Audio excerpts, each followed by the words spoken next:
Hi friends, I'm Sarah. Welcome back to my channel, Sunset Bow Tarot. So this is going to be part 2 of my Q&A, the non-witchy and tarot related portion. I did post part 1 a couple of days ago, so I will link that up in the cards, and let's go ahead and get started. So the next question is, are there particular pens, stationery, or types of journals that you use, and do you have a particular journaling pen? And the answer to that is sort of. When I was a kid, I always kept journals in just lined blank books, just your normal sort of hardbound lined blank journal. And I always had a specific journaling pen, which was always just the smoothest writing ballpoint I could find in the family junk drawer, which I would then appropriate and jealously guard. The best ballpoint I could find, I would hang on to and like take it out of the family junk drawer and keep it hidden away with my journal so that nobody else could steal it from me. So that's how I used to keep journals. Nowadays, and I think I mentioned this in my last video too, I do keep things in a traveler's notebook because it's been easier for me to have some additional inserts to do some extra kinds of tracking that I like to do related to tarot and related to YouTube.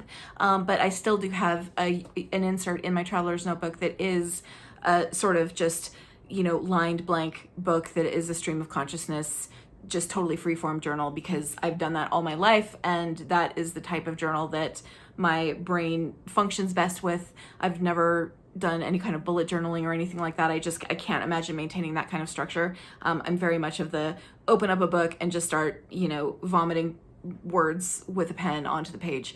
That's the type of journaling that I do. So again, these days I do keep all of that stuff in a traveler's notebook. And yes, this is a different color than a different cover than the one that I had my traveler's notebook in the last time I showed it, because I do have too many of them, but I like to switch them out sort of seasonally. But right now I don't have a particular pen that I use because I like using lots of different colors of pens. That's something that I've sort of gotten into as I've gotten older. But I do have a particular brand that I use, which is, I think a lot of people have heard of Uniball Signo. I don't know how to pronounce it. I'm assuming it's Signo, but anyway, these are so good as far as gel pens. They don't smear, they dry really fast, they write really smoothly, and they're all like, archival, water resistant. They're supposed to be really good for like legal documents and stuff like that, because they're pigmented ink that, doesn't come off the paper. So yeah, lots of reasons to use those, and I really love them, and I really love my traveler's notebook system now for journaling. So the next question, now we're onto some more travel questions. What's the greatest trip you've ever taken? So there are a couple that are kind of really high on that list. I'd have to say the first time I ever went to Prince Edward Island, I actually went with my mom. This was in like 2005, I want to say. Had an amazing time there. It's such a beautiful place.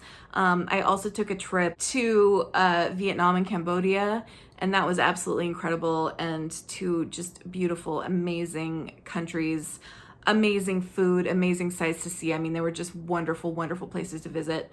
So those I'd have to say are the big ones. And then yeah, Easter Island too was pretty cool. I took a trip to Chile. I had a friend down there who I visited, stayed with for 2 weeks, and then I took a side trip to Easter Island. I love to travel, and I've had a few really cool trips that I've taken through my life. So the next question, if you could travel anywhere in the world, where would you go?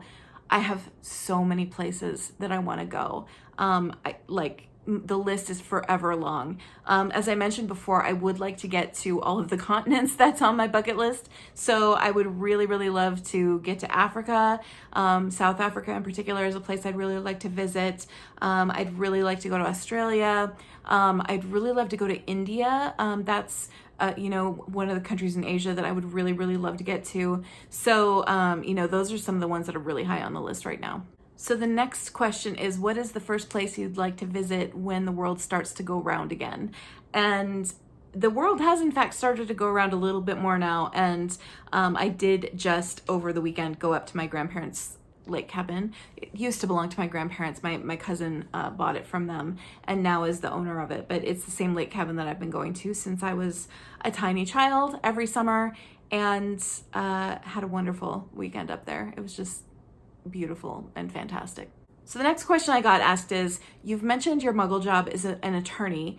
what kind of law do you practice? So I am an attorney by training, and I did used to practice. I still maintain my license, but I don't currently practice right now. I gave up practicing, I want to say in like 2009, after a long string of bad experiences, which I will not get into. I actually moved into the realm of legal technology. So what I do now is I work for a company that basically makes technology for lawyers. So the next question is, are you a day or a night person? Wow, this is the easiest one on the list. I am such a night person. I cannot even convey how much of a night owl I am.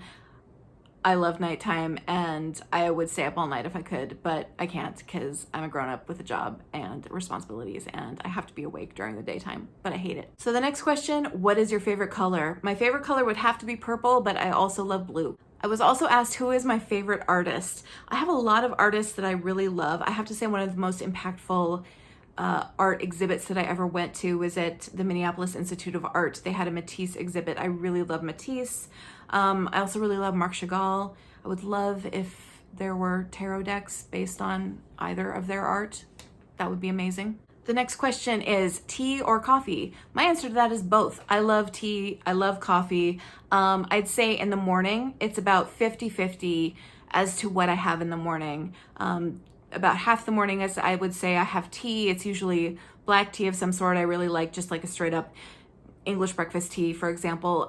But about the other 50% of mornings, I would say I have coffee. So I really love both of them. I also subscribe to a tea subscription box where I get more different kinds of teas, different, green teas, herbal teas, white teas, every other kind of tea. And I really enjoy that as well. So I drink tea a lot, but I also adore coffee. They're just both wonderful. So my next question is, what is your favorite season? I'd have to say that my favorite season is fall. I also do really love spring, especially living in Minnesota. Basically, I'd say, the transitional seasons, fall and spring to me feel like the transitional seasons. And those are the ones that I really love because things are changing and the world is so full of excitement. And I don't know, something about those two seasons really just fills me up with a lot of just excitement and anticipation. So I'd say fall and spring is a close second. So related to spring, the next question I got was, how do you like the Minnesota winters? Because I do live in Minnesota, and yes, the winters here are very tough. I'd have to say that I don't mind them as much as you might think. I do have a job now where I work from home, so I don't have to go out and commute in bad weather anymore. And when you don't have to commute in bad weather, I have to say the winters become a lot more bearable here. Like that to me was the worst part of winter. When I can just go down and work in my home office and, stay cozy and it's snowing outside and it's cold and I don't have to go out in it and I can just, stay in my warm, cozy house with my fuzzy slippers and a cup of something hot to drink, then I have very little problem with Minnesota winters. They're actually very beautiful in a lot of ways, but it's that going outside and driving in the snow that I really hate. So the next question is one that I probably should have put in the tarot and witchy category because there is a tarot/witchy component to it, but that question was, what were your favorite movies as a child, and do you wish that there were tarot decks made out of them? So my favorite childhood movies, I'd have to say, were probably The Neverending Story, The Last Unicorn, and Labyrinth. I really, really love Labyrinth, the Jim Henson one. So one of those already has a tarot deck made out of it, which is The Last Unicorn deck, which I loved that movie, but I've never felt a really strong pull towards the deck. I've always felt like the deck doesn't seem like a super readable tarot deck, and it's not something I really want as a collector's item. So, and generally speaking, I don't necessarily really want a Labyrinth deck or a Neverending Story deck either. I found pop culture based decks to be a little bit hit or miss. I'd say the only two pop culture decks I currently have would be the Game of Thrones tarot, which I think really is excellent and is very well done, very well thought out, very smart and readable tarot deck. And then my own BTS deck is the only other one that I can think of, which, I mean, I won't go into how smart and like well thought out I think that is because that's a little conceited, but it is actually really cool. So I did get a question also about my favorite sort of point and click games or, adventure exploration puzzle games, because those are really the only kind of game that I like to play. I don't have an actual gaming console, but any sort of PC or mobile games that have to do with any kind of adventure, solving a puzzle, anything that's sort of based on leisurely exploration where you can't die. Those are the kinds of games that I really like, or anything that has puzzle elements to it. So some of the ones that I played sort of back in the heyday of the adventure puzzle exploration game would be things like, you know, real classics like The Longest Journey or Siberia or Grim Fandango. Those were all games that I loved. I loved the whole Myst series. I played all of those. Myst was actually the game that really introduced me to loving computer games. It totally captured my imagination when it came out, and I was really, really obsessed with it. And then I'd have to say more recently, The Witness was a game that I really enjoyed. That was a real puzzle-based exploration game, so I do really love that one. The next question that I got is, what is your biggest fear?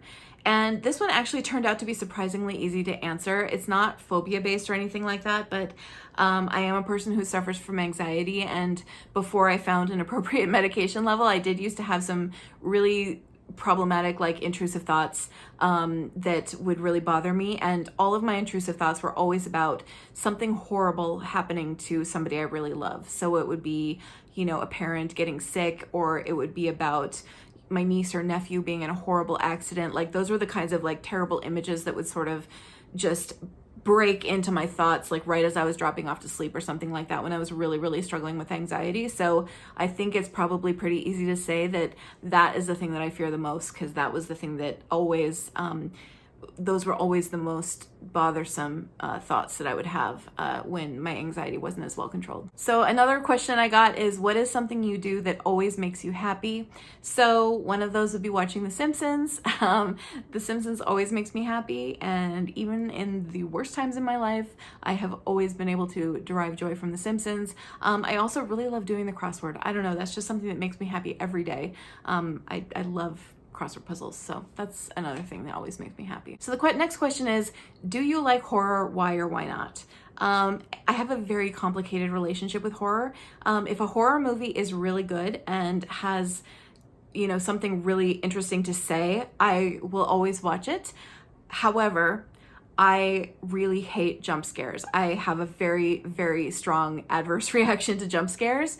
So I don't tend to go see horror movies in the theater because it's usually so loud and the jump scares are really overwhelming. So any movie like Get Out, for example, had some jump scares. You know, A Quiet Place, great movie, definitely had some jump scares. So movies like that I usually save until they're out for rental or, you know, on a premium channel or something, so I can watch them at home. And there's this wonderful website called where'sthejump.com, which identifies with timestamps the exact location of all jump scares in basically any horror movie that exists, and it's absolutely wonderful. So if I can be in my home with the volume not turned up too high and where'sthejump.com open on my phone, then I will happily watch any horror movie in the world. But I really am bothered by jump scares. But anything that's like weird or has that sort of sense of creeping dread, or, you know, anything where it's that sort of horror that kind of sneaks in around the edges, you know, that I love that kind of horror. And then finally, last question is, do you speak any language besides English? So I don't fluently speak any language besides English. I have been working really hard for the last several years on learning Spanish. I'm getting better, you know, I've been working really hard on it. So, you know, I would really like to become pretty conversationally fluent in Spanish. That is a goal of mine.